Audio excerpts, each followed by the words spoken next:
I looked around and I saw machine guns being mounted all around us. Some of them were also carrying automatic rifles. There was silence. The next thing is they started shooting.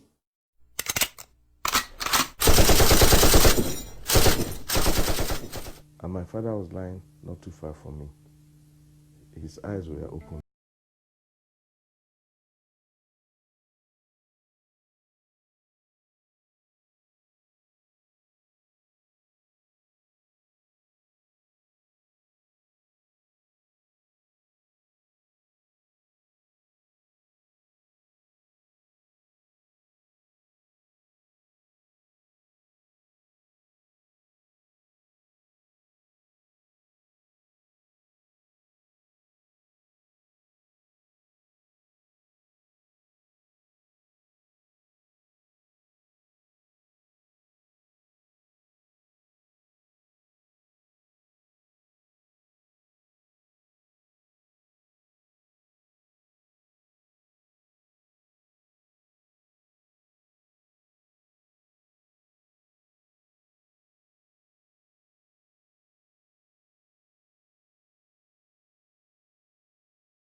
The chain of events that led to the deaths at Asaba began years before.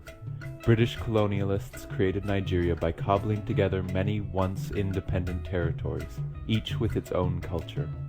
In 1960, when it gained independence, Nigeria was home to over 200 different ethnic groups, the largest being the Hausa Fulani, the Yoruba, and the Igbo. Fears that one group would dominate led to ethnic tension and corrupt elections, which set the stage for the overthrow of civilian rule by a group of military officers in January 1966. Many Northerners saw this as an Igbo power play. There had long been resentment against the Igbo, who had embraced Western education and become leaders in business and civil service across the country. Attacks on Igbo people erupted across northern and western Nigeria that May. A counter-coup replaced the Igbo head of state with Colonel Yakubu Gowon in July, and the killings escalated into systematic massacres, which the Igbo called pogroms. Thousands of Igbo fled to their ancestral homes in the east and Midwest, including Asaba. By early 1967, the governor of the eastern region, Colonel Emeka Ojukwu, was arguing that Igbos were no longer safe in Nigeria. After political negotiations failed, he declared the sovereign state of Biafra on May 30th. Soon after, civil war broke out. Located on the west bank of the river Niger, Asaba was never part of Biafra, remaining part of the multi-ethnic Midwest region. It was a quiet town, its population now swollen by the arrival of refugees from the north and west.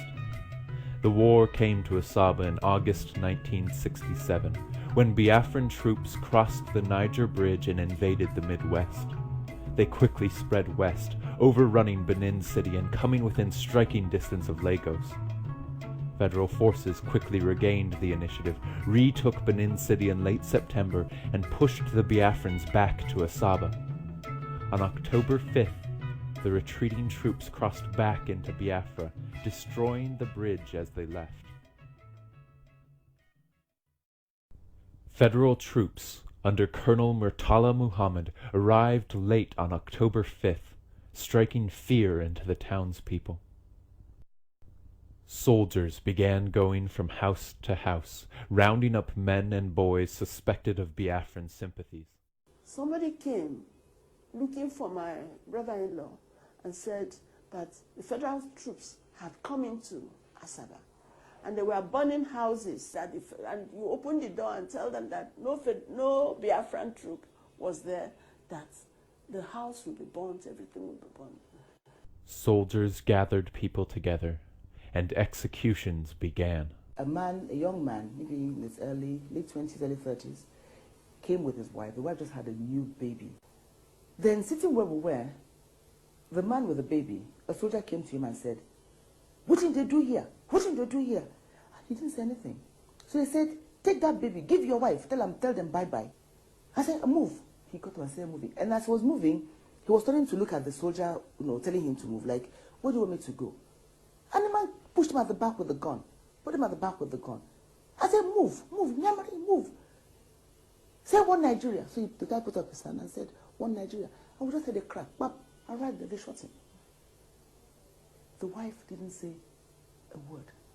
And I said, police station, that everybody should go to police station, apart from the old people, like my grandmother. So myself, my dad, I was walking behind him all the way. But then, just about 2 kilometers down the road from my house, we saw two corpses with their heads blown off. People, these white garment church people, one of them with a bell, the other one with a lantern, still burning at that time. So that was the first sign we got that there was trouble. So that sent shivers, down our spine. And so we got to the police station, and there was a huge crowd. And then the police station, come around, Mr. X, Mr. B. If you take us to his house, you'll be free. They had names they wanted to kill. Once in a while, they pick somebody from the crowd, go to the back of the house, and they hear gunshots.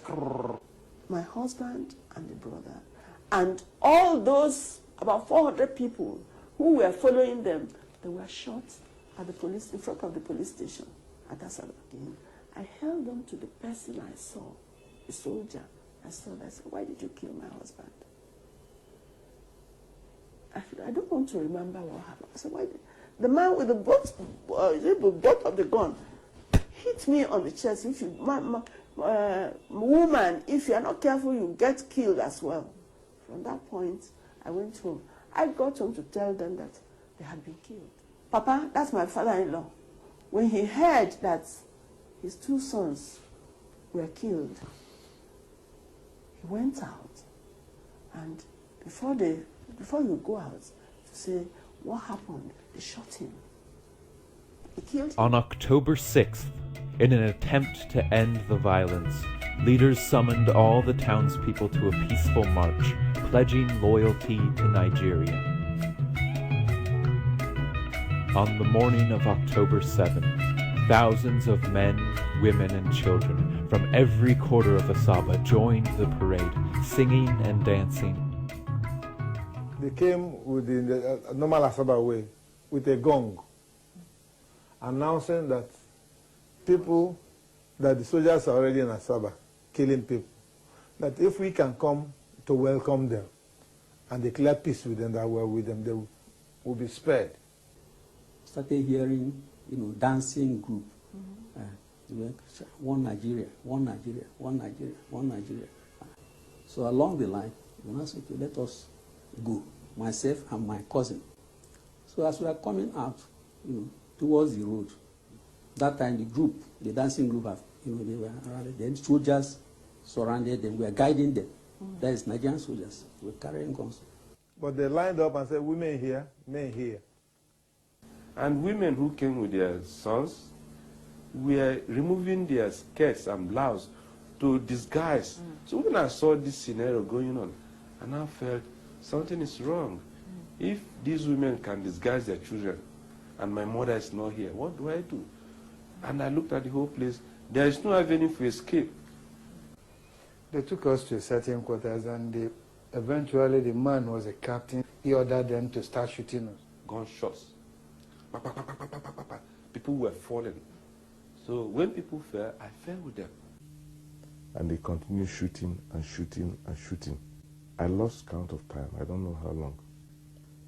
After some time, there was silence. And surprisingly, a lot of people stood up from all the bodies and fled into the bush.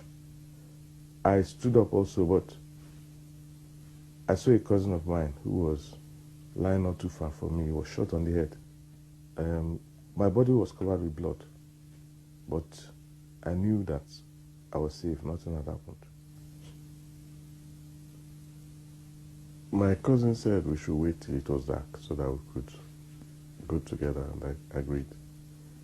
You could hear the the sound of the injured crying. That evening, some women were able to retrieve the bodies of family members. Joseph Nwaje lost 2 brothers, aged 17 and 12. Mom in the evening was able to identify their corpses, took them in a wheelbarrow, pushed them to the family house, where they were buried. Never saw their corpses, never saw their body. But most were buried in mass graves, with no opportunity for required ceremonies. Although I was so small, I could remember that what I saw were lifeless bodies. My dad was among those people that buried the dead. He left the house with shovel, then this scent leaf, put it in his nostril. That will enable them to stand the stench there. It was after when they have decayed, you know, smelling all over the place, that the people there gathered and then dug a common grave and then started putting them there. There are so many, I cannot remember, and so many. Many townspeople ran into the bush or across to the east, but troops remained in Asaba, and the threat of rape hung over the remaining women and girls. They were forcibly married by soldiers. I have an auntie who was married forcibly by soldiers. Children were raped, and also even old women were raped too. And even when they see that you're a young girl, they will forcibly take you as their wife. That is, if you don't want, they kill. As people trickled back, they found the once thriving town deserted, houses burned and everything of value stolen.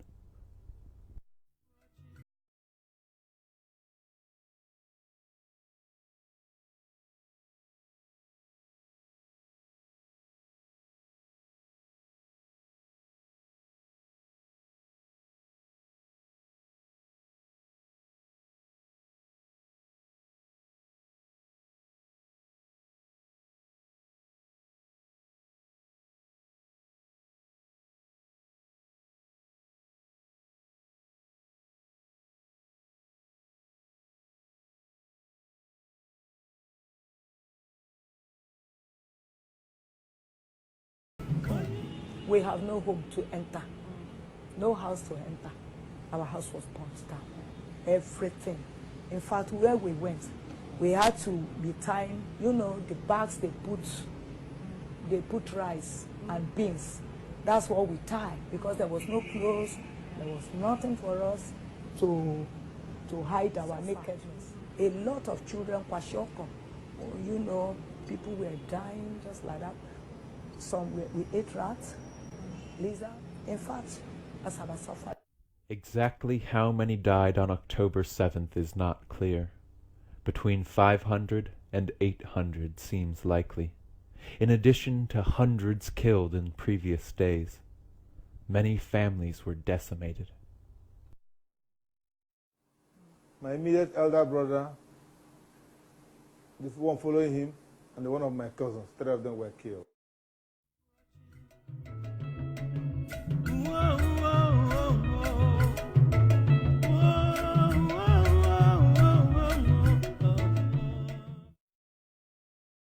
You need to know who my husband was.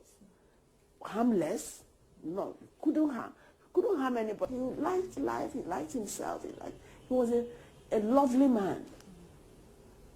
And they just knocked him off life like that.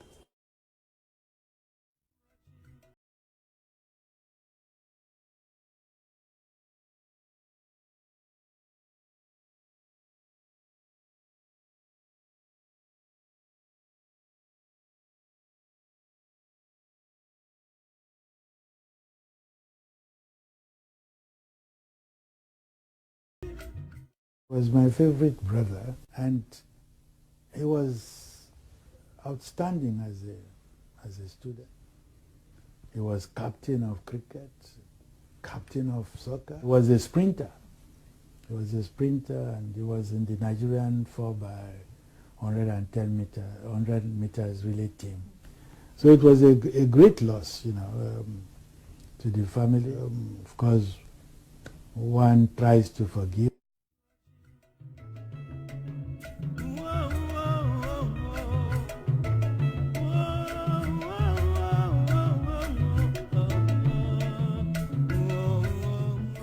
Leo Samuel Isichei, and he was a teacher, a darling father. We looked up to him so much. He was everything to us, and he wanted to bring his children up to make sure that they had education. I want people to know, because not many people know what happened, even my own children, because God knows why I had to survive, for me to have a story to tell. And that's what I'm telling you now. For decades, the massacres at Asaba remained almost unknown outside the community. In 1967, the Nigerian press was tightly controlled, and few foreign news reporters were on the ground. In the words of Nobel laureate Wole Soyinka, the Midwest Igbos had become the most vulnerable Nigerians. The war itself became internationally famous in 1968 after the federal government imposed a blockade, starving Biafra into submission in 1970. The silence began to lift in the mid-1990s, and some survivors testified to the 2001 Nigerian Human Rights Violations Investigation Commission, known as the Oputa Panel, which set the stage for more people to speak. It was for us the first opportunity that we're going to have to even air the matter, but the aim was really to begin something by way of a healing process. If you wrong somebody and the person has an opportunity to talk about it, and assuming you show some contrition, you apologize, or you go some way into alleviating their pain and suffering, then the healing process can begin. 4 decades after the war, Asaba is a busy state capital looking to the future. Yet the scars remain. These are visible in the derelict buildings that remain unrestored and on the bodies of those who survived. And they are invisible, borne by Asabans who have kept the memory of the cruel deaths of their fathers, brothers, and uncles. The people of Asaba do not want retribution, only to tell their story, allowing the massacres to become part of Nigerian collective memory. After the war, the then head of state, the state, General Gowan, said that the war was a war between brothers. No victor, no vanquished. Okay. But what happened in Asaba wasn't a war. There was no fighting going on in Asaba when the federal troops got there. No fighting whatsoever. Those that they killed were not soldiers. They just took them and lined them up and killed them. Even in the history books, in the military history books, there's no mention of it. It has got to be part of our history. Because if you don't have a history, you really cannot go ahead in life and go ahead properly. It's got to be part of our history. Nigeria is a mix of so many different people, different tribes, languages, religions, everything. I was born into this entity called Nigeria. I am proud, very, very proud to be a Nigerian. But so also, I am very proud to be female. I am very proud to be an Igbo woman. I'm very, very proud to be an Asaba woman. This country belongs to all of us equally. Nobody should be made to pay any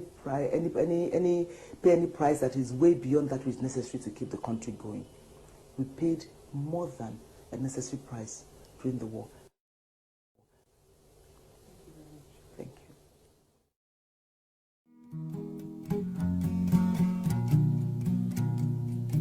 Ahaba makama o, asaba makama o, ikuha asaba makama o, ike ya anyị bụ ndị obiọma o.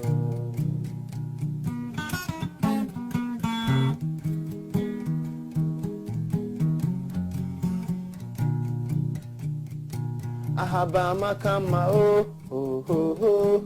Asaba asaba makama oh. Ipob asaba makama oh oh oh. Keyanyi bunjo biama. Oya oh ya oh ya. Oya oh oh oh oh oh. Biano ge kili oya. Mana chuku asiko gozi ani oh. Oya oh ya oh ya. Oya oh oh oh oh oh oh oh. Kile oya no. Mana chuku asiko gozi ani oh. Bagoli beni ndio bioma. No makaya liba ka chuku jiwe fu anyi n'anya. Ebe chuku si n'anya mafuzi oya no wanchi ozono. Na songozi bifonye la ine nowa. Ahaba makama o. Asaba asaba bonye ma o. Ipob asaba makama o. Ikenyanyi bonjo bioma. Asaba makama o. Asaba asaba